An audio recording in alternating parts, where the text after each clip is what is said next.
तो हमने somatic embryogenesis के बारे में पढ़ लिया था। आज हम इसके एप्लीकेशंस के बारे में जानेंगे।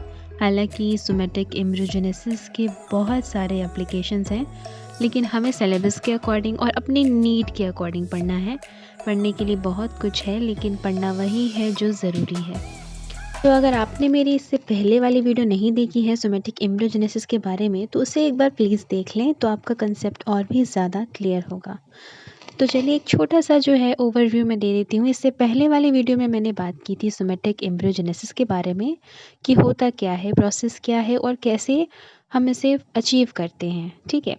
तो सोमैटिक एम्ब्रियोजेनेसिस मतलब ये कि कोई भी cell other than reproductive cells, यानी कि हमारे बॉडी की कोई भी सेल्स, खैर ये हमारे बारे में बात नहीं हो रही है, ये प्लांट्स के बारे में बात हो रही है। तो प्लांट का कोई भी पार्ट, कोई भी सेल, अगर उससे हम एम्ब्रियो का फॉर्मेशन करते हैं तो उसे ही हम सोमैटिक एम्ब्रियोजेनेसिस कहते हैं। जनरली एम्ब्रियो कब फॉर्म होता है? एम्ब्रियो फॉर्म होता है डबल फर्टिलाइजेशन के बाद। तो यहाँ पर अब सोमैटिक सेल्स है तो उसमें तो ज़ाइगोट का और फर्टिलाइजेशन का तो कोई कॉन्सेप्ट ही नहीं बनता है। तो यहाँ पर हम लैब कंडीशन में जो है सोमैटिक सेल्स को हॉर्मोन्स की मदद से कंट्रोल्ड वे में हम सोमैटिक एम्ब्रियो का फॉर्मेशन करते हैं, जिससे बहुत ही ज़्यादा वैरायटी में प्लांट्स को ग्रो करते हैं और उनका इस्तेमाल करते हैं, और बहुत ही यूज़फुल टेक्निक रही है। प्रोडक्शन ऑफ सिंक्रोनस कल्चर हमारा पहला एप्लीकेशन सोमैटिक एम्ब्रियोजेनेसिस का। सिंक्रोनस कल्चर यानी कि जितने भी प्लांट्स हैं, सेल्स हैं, उनकी एज वो सेम है। तो ऐसे कल्चर को हम सिंक्रोनस कल्चर कहते हैं। तो ये बेसिकली स्टडी पर्पस के लिए बहुत ही बढ़िया होता है। इससे हम सेल साइकिल को, मेटाबॉलिज्म को, जेनेटिक्स वगैरह इन चीज़ों को आराम से स्टडी कर सकते हैं।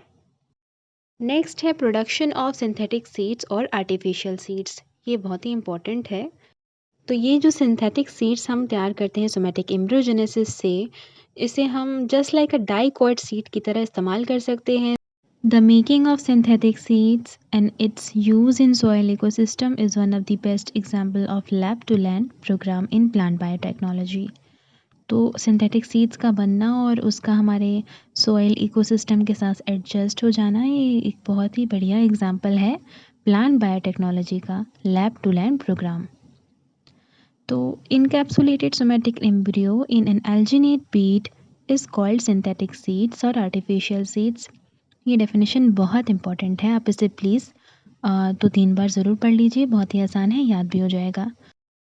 तो ये जो एक डेफिनेशन है, इसको समझने के लिए हमें जानना होगा कि सिंथेटिक सीड्स प्रिपेयर कैसे होते हैं, तब जाके ये डेफिनेशन जो है हमें अच्छे से समझ में आएगा। तो चलिए स्टार्ट करते हैं। Synthetic seeds can occur in following veg. तो सबसे पहले इसका डेफिनेशन है encapsulation of somatic embryo in alginate Beed. तो होता कैसे है ये?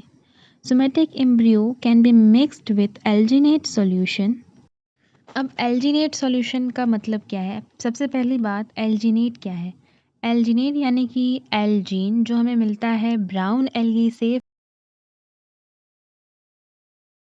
तो ये भी एक बहुत इंपॉर्टेंट क्वेश्चन है, सेंट्रल यूनिवर्सिटी एंट्रेंस में ज़रूर पूछे जाते हैं इससे क्वेश्चन, तो इसे भी आप नोट डाउन कर लीजिए। और एल्जीनेट का यूज़ क्यों करते हैं? सबसे ज़रूरी बात ये है कि हम किसी और चीज़ का भी तो इस्तेमाल कर सकते थे। एल्जीनेट का यूज़ करने का एक पर्पज़ है कि जो हमारा एम्ब्रियो है उसको नरिशमेंट चाहिए होता है। तो जनरली जो एम्ब्रियो को नरिशमेंट प्रोवाइड करता है वो एंडोस्पर्म होता है। जो हमने देखा है हमारे प्लांट्स में होता है, जो सेक्सुअल रिप्रोडक्शन के दौरान जो एम्ब्रियो बनता है उसको नरिशमेंट प्रोवाइड करता है एंडोस्पर्म। सिंथेटिक सेल्स में एंडोस्पर्म का फॉर्मेशन नहीं होता है, इसलिए यहाँ पर एल्जीन का इस्तेमाल करते हैं, और एल्जीन नरिशमेंट भी प्रोवाइड करता है और साथ ही प्रोटेक्शन भी प्रोवाइड करता है सोमैटिक एम्ब्रियो को। एल्जीन का हमने क्लियर कर लिया कि एल्जीन का यूज़ क्यों करते हैं, तो चलिए फिर से देखते हैं। Somatic embryos can be mixed with alginate solution and added drop by drop in solution of CaCl2 और KCl2। ओके, इतना क्लियर है। उसके बाद the moment alginate come in contact of CaCl2 the beaded structure have been made। तो alginate जो होता है वो CaCl2 के कांटेक्ट में आता है ड्यू टू आयन एक्सचेंज, तो ये एक बीडेड स्ट्रक्चर का फॉर्मेशन कर लेता है। बीडेड यानी कि मोती जैसा गोल या फिर माला जैसा, जो भी आप समझ सकते हैं वैसा। तो उस तरीके का स्ट्रक्चर बन जाता है जिसके अंदर हमारा सोमैटिक एम्ब्रियो एम्बेडेड हो जाता है। वही बात आगे कही गई है, इन सच beaded structure somatic embryos can be trapped. The entrapment of somatic embryos in alginate bead are called as artificial seeds.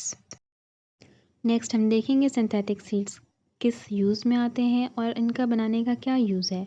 तो सबसे बड़ा जो इनका ख़ास इस्तेमाल वो ये है कि इसे हम एज अ एंजियोस्पर्म की सीड की तरह इस्तेमाल कर सकते हैं। और दूसरा हम देखेंगे प्रोडक्शन ऑफ जोजोबा ऑयल। ये ओहोबा इसको हम ऐसे प्रोनाउंस करते हैं। ये एक आर्टिफिशियल सीड सेमेंटेसियस जेनेसिस से ऑब्टेन किया जाता है जो फैमिली कंपोजिटी या एस्ट्रेसी से बिलोंग करती है।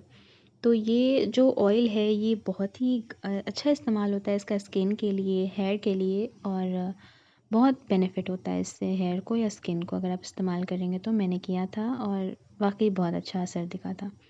और production of cocoa butter next है। इंग्रेडिएंट ऑफ कोकोआ बटर हम ऑब्टेन करते हैं थियोब्रोमा काकाओ से। और लास्ट है गामा लिनोलेनिक एसिड, ये एक ओमेगा 6 फैटी एसिड है। ये एक एल्कोलॉइड जो है प्रिकर्सर ऑफ प्रोस्टोग्लैंडिन्स जो ऑब्टेन होता है synthetic seeds of borage officinalis. तो ये कुछ इंपॉर्टेंट सिंथेटिक सीड्स के यूज़ थे। तो इतना काफ़ी है हमारे एग्ज़ाम के लिए और एंट्रेंस के लिए बेसिकली, तो इतना बहुत है। तो ये टॉपिक हमारा जो है वो ऑलमोस्ट कंप्लीट हो गया है। अब हम मिलते हैं किसी नेक्स्ट टॉपिक में बहुत ही इम्पॉर्टेंट टॉपिक के साथ। और अगर आपको मेरी वीडियो पसंद आ रही है तो प्लीज़ आप वीडियो को लाइक किए बिना स्किप मत करिए, लाइक कीजिए। और अगर आप चाहते हैं मैं और भी वीडियोस बनाऊँ एमएससी एंट्रेंस से रिलेटेड, प्रीवियस ईयर क्वेश्चन से रिलेटेड, बहुत सारे वीडियोस अभी मैं अपलोड करने वाली हूँ। तो जुड़े रहिए मेरे चैनल के साथ और मेरी वीडियो देखने के लिए आपका बहुत बहुत शुक्रिया।